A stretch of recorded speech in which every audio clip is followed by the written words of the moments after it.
So in this second video for chapter 13, which is actually also our last video, as it's a fairly short chapter, we want to talk about the role that technological progress plays in sort of creative destruction, which is the growth process by which old technology and old companies that fail to adopt to new technologies get destroyed and new companies and new technologies are born. And then we also want to talk about the role that technology plays in increasing income inequality. And we'll look at some data in the United States. And I think it's important to think about there's sort of two pieces of inequality that have been increasing over the last 40 to 45 years. There's one piece which I think is very much related to education, to return to skills, which is sort of the middle section of inequality, the sort of relationship between maybe the 80th percentile income and the 20th percentile of income. But then there's also the piece of inequality that is probably more important and more prevalent, which is the increase in the percentage of income going to the top 1% or 0.01%. So let's think about that. One of the things that we talked a little bit about last video is this idea of structural change, the idea that we have new technologies, new industries that destroy old industries, destroy jobs, and that creates unemployment. And in some ways, this is true, right? This is what happens, right? People do lose their jobs. Industries do get destroyed by changes in technology, by changes in the way we do things. But we also saw that, if we actually look at the data, periods of high productivity growth are, if anything, associated with lower unemployment. And in the medium run, there just doesn't seem to be much relationship there. And so we have to sort of think about the relationship between people's concerns and fears and what we see in the data and whether or not there is this structural change and what that means for people. So Joseph Schumpeter was an Austrian economist who ended up at Harvard in the 30s, and he called this process creative destruction, where basically the new technologies, new firms, new goods and services destroy the old ones. And so this is constantly happening, right? This is really important for economic growth. It's, for the most part, we have sort of two pieces, I guess, of growth, right? You can think of, companies that have an existing product that are able to make it a little bit cheaper, make it a little bit better every year. And that's definitely important.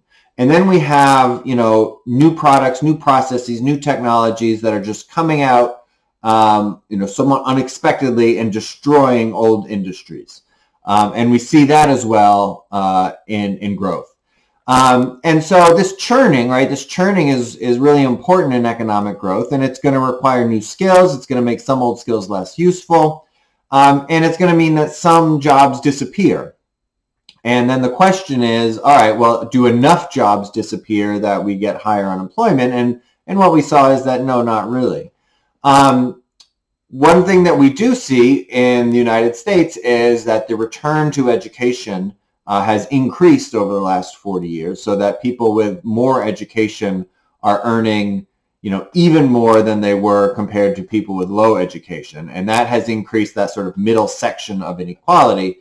And so we want to think about that as well. So one thing that I think is important for economists and everybody else to understand is that job losses do come with long-term earning reductions, right? So this is looking at people who lose their jobs over time. So obviously at year zero is when they lose their job, and what their future earnings are like in either an expansion, right? So if you lose your job at an expansion, it's going to be easier to find a new job, and recessions. That's where it's going to be much harder to find a new job. And what we see is that even 20 years after you've lost your job in an expansion, you're earning 10 to 15% less than you were before.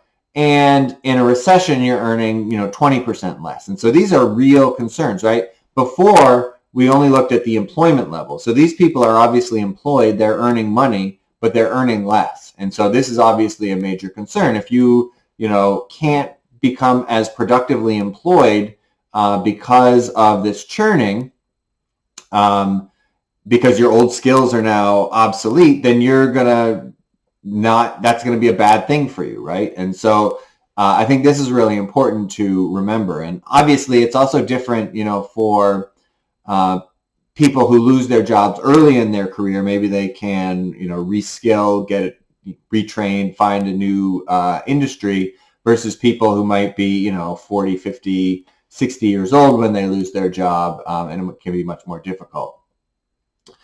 So this looks at the return to college for both young men and old men. And basically what we can see is that there isn't a huge difference between young and old. This goes back to 1940. But one thing that we do see is that the returns to college have increased since about 1980, right? And even, if you go back to 1950, there's this dip in the 70s, but then it goes back up. And so returns to a year of college have gone from, about 7.5% to, 13.5% for both young men and all men. And the numbers are similar for women as well. The reason that they're not included in this graph is because obviously the labor force participation rates and education rates have changed dramatically for women over this time period. And then this yellow line here is the 90 to 10 log wage differential. So basically it's looking at the relationship between the 90th percentile income and the 10th percentile income. I actually prefer to look at like the 80th and 20th because people at the 10th percentile aren't earning that much money and often aren't working full time. Whereas once you get to the 20th percentile, you're more likely to be looking at sort of full-time, low-wage income. And you can see that has increased substantially even since 1950. If you look at the data, for the top 1%, that really increases starting in sort of 1975 to 1980 and has increased. We have a graph of that coming up as well. So here is the return to education. So this is, we're indexing wages here in 1973 for some high school. So people who didn't finish high school diploma, that's our standard, right? So that's just one. That's where we're measuring everything against. Some college degree, so a BA or BS, and then an advanced degree. And what you can see, is that relative to high school graduates, people with college degrees have seen their incomes go up, advanced degrees have seen their incomes go up even more, and those who haven't finished high school have seen their wages go down relative to high school. And actually, they've seen their wages go down in absolute terms once you adjust for inflation.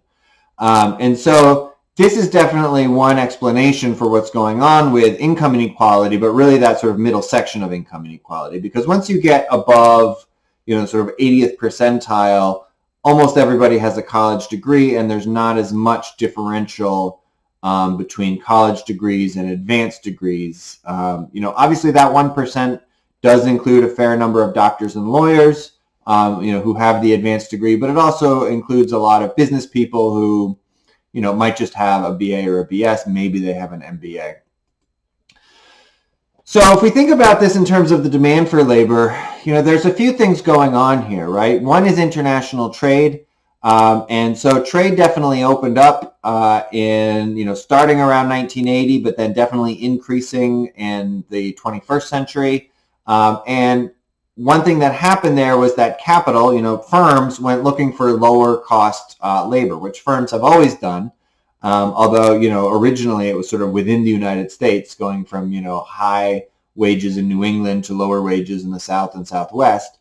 And so a lot of those jobs have gone overseas. And there's definitely evidence that, areas that used to produce things that are now produced in other countries have suffered lower wages, higher unemployment than other areas. And then there is some of this skilled bias technological progress. I would also say that related to all of this is the drop in unionization rates, so that workers' bargaining power has decreased. And then if we think about, what's going on sort of for the top 1% of income, I think a lot of it is the sort of increased bargaining power that those at the very top have, right? Because even if the firm has moved production to Mexico or China or Bangladesh, the executives are probably still in, the United States, in New York or San Francisco or wherever they are. So they're still earning a lot of money. And, unionization rates have fallen. That increases executive bargaining power compared to labor bargaining power. Their taxes are lower, so that increases the incentive they have to increase their pay because they don't have to pay as much in taxes. So there's a lot of things going on for that sort of top 1%. And here we see the top 1% income share. So this is actually the top 10%, but broken up into 3 groups. So the top, sort of 90th to 95th percentile is here in yellow. You can see they've increased their share of income a little bit since the end of World War II.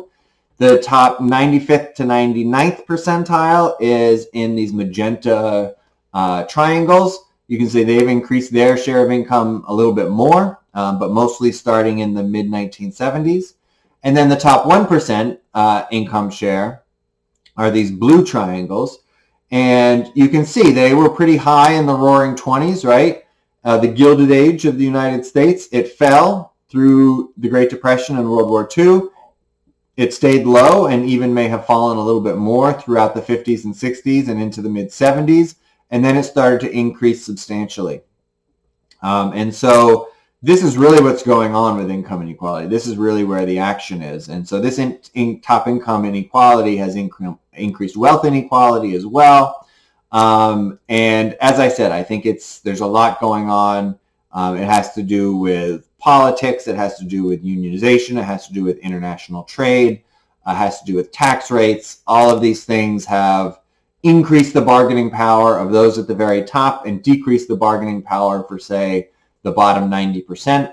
And the bottom 90% has seen their income share drop substantially over the last 45 years. So this graph is from the book. It says the top income share in patenting in the United States. And so the idea here, I guess, is that when patents go up, the top income share goes up.